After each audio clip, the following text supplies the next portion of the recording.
नमस्कार दोस्तों, मैं जयपाल सिंह और आप देख रहे हैं राष्ट्र की धड़कन। राष्ट्र की धड़कन में आज मैं आपके बारे में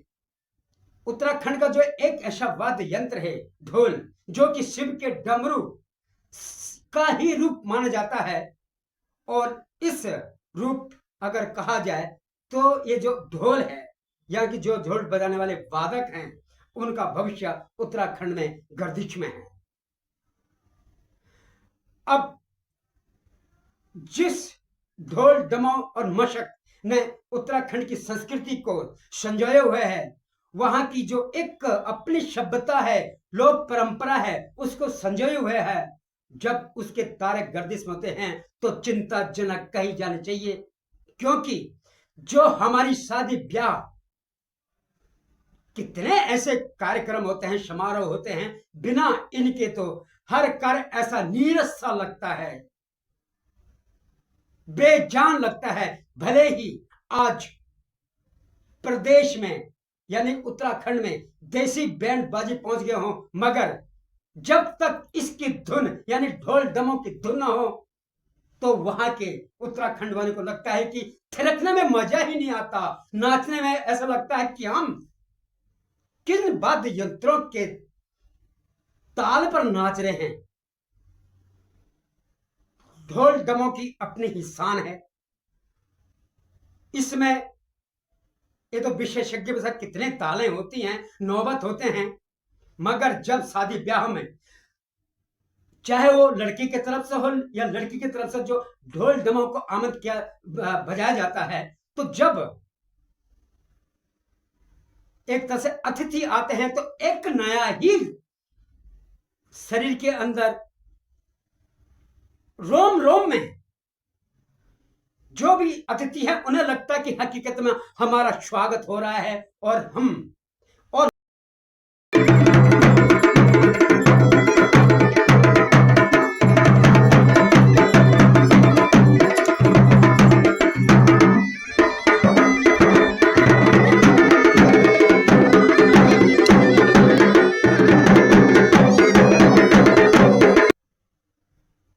उनमें इतनी प्रतिभा होती है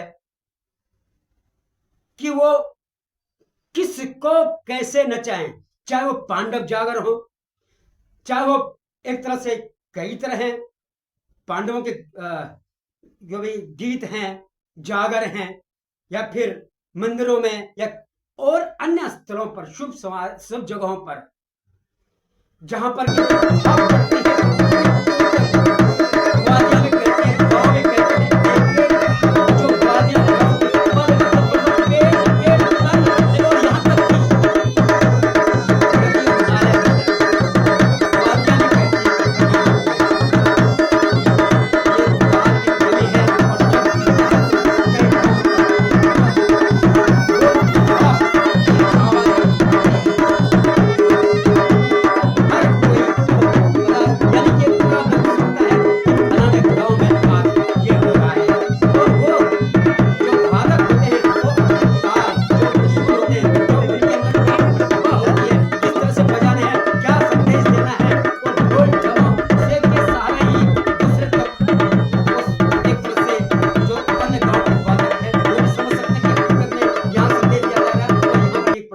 चल रहा है, यहाँ पर एक कार्यक्रम चल रहा है और जागर हो तो तब तक अगर या फिर पंडों के जागर हो और उसमें नाचने की या उनके देवी देवताओं को एक तरह से जागृत करने का जो नजरिया है, जो एक तरह से उनके अंदर खूबी है, इस ढोल डमरू में एक नया जो अपनापन है, वो किसी अन्य जो बैंड बाजे हैं इनमें कतई नहीं मिल सकता और नहीं हो सकता। क्योंकि जब शिव जी के डमरू का ही एक रूप माना गया है, जब उनकी धन धन धन बजती है, डमरू की आवाज जब पड़ती है, तो कहां वो आवाज और कहां देसी बैंड बाजों की आवाज। इसलिए दोस्तों, भले ही आज ढोल डमों का भविष्य गर्दिश में हो, मगर समाज, गांव, प्रदेश, हर एक परिवार को सोचना चाहिए कि अपने शुभ कार्यों में जहां तक हो इनकी उपस्थिति रखी जाए, ताकि जो एक विलुप्ति के कगार पर ये हमारी उत्तराखंड की संस्कृति ओझल होती जा रही है, इसका आगमन हो सके। और ये आप कर सकते हैं, और सरकार को भी इस ओर जो ये ढोल वादक हैं या फिर बनाने वाले कारीगर हैं, इनके बारे में सोचना होगा, समझना होगा, इनकी दिशा और इनकी दशा पर भी विशेष ध्यान रखना होगा, ताकि यह भी अपना जीविकोपार्जन कर सके, अपने जीवन में कुछ उन्नति कर सके। और ऐसे जो ये वाद्य यंत्र हैं, इनकी जो थाप है, ये कहीं पहाड़ की वाद्य से ओझल ना हो, इस पर भी सटीक कार्य करने होंगे। दोस्तों, मुझे लगता है कि उत्तराखंड के हर गांव में लगभग 2, 3, 4 परिवार तो होते ही हैं, जो कि ये ढोल वादक होते हैं, जिनके कि ओजीवी कहते हैं या फिर अन्य